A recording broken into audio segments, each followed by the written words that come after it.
শ্যামা কখনো শ্বেত, কখনো পীত, কখনো নীল লোহিত রে।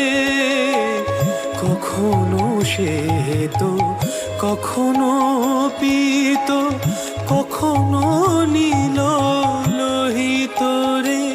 মায়ের সে ভাব কেমন বুঝিতে না পারি, সে ভাব কেমন বুঝিতে না পারি।